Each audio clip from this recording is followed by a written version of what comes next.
ہوں کہ ادب یا لٹریچر کے اس بھیدوں بھرے علاقے کو ڈھنگ سے یوں نہیں آنکا جا سکتا جب تک کہ اس کے ماخذ کو نگاہ میں نہ رکھا جائے۔ اس کے کم از کم 4 معلوم اور 20 بھید بھرے ماخذ ہیں۔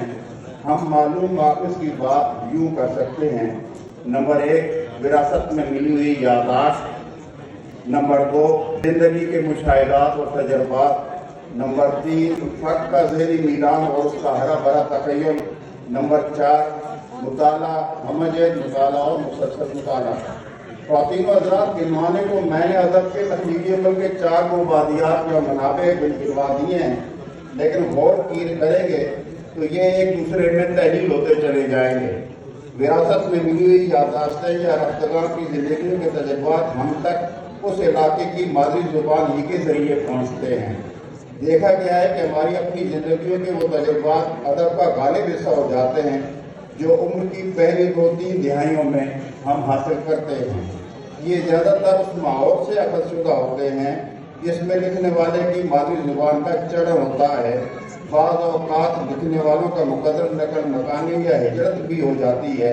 ایسے لکھنے والوں کی تخلیقات کا اگر گہرائی سے مطالعہ کریں گے تو آپ جان جائیں گے کہ وہ اپنی گزشتہ زندگی کے تجربات یا ناسٹالجیا کو نئے علاقوں میں ساتھ لے کر جاتے ہیں۔ یہ پہلے 2 منابع ہوئے۔ تیسرا نقطہ ذہنی میلان اور ہرے بھرے تخیل کا ہے، اور اس بابت میرا کہنا یہ ہے کہ ذہنی میلان کے پیچھے سماجی اور ثقافتی تجربات کام کر رہے ہوتے ہیں، اور تخیل کا لانچنگ پیڈ لکھنے والے کا اب تک بن چکا وجود ہی ہوتا ہے۔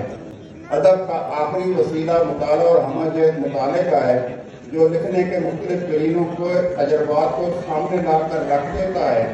تخلیقار کو یہ سمجھاتا ہے کہ اس کا تجربہ اور احساس ان سب قرینوں سے کہاں کہاں مختلف ہوا ہے، اور یہیں سے وہ اپنے لیے الگ راستہ بناتا ہے۔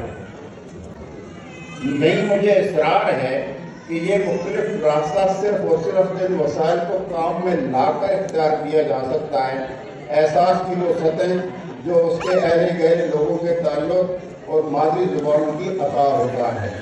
یہی سبب ہے کہ دنیا بھر کے وہ ادیب جن کے فن کو عظیم مانا گیا، انہوں نے کچھ مستثنیات کے ساتھ اپنے تخلیقی عمل کو اس زبان میں تحریک دی جو ان کی اپنی تھی، ان کے وسیط میں بولی جانے والی، ماں کی گود سے ملنے والی، اور وہ زبان جس میں وہ خواب دیکھتے تھے۔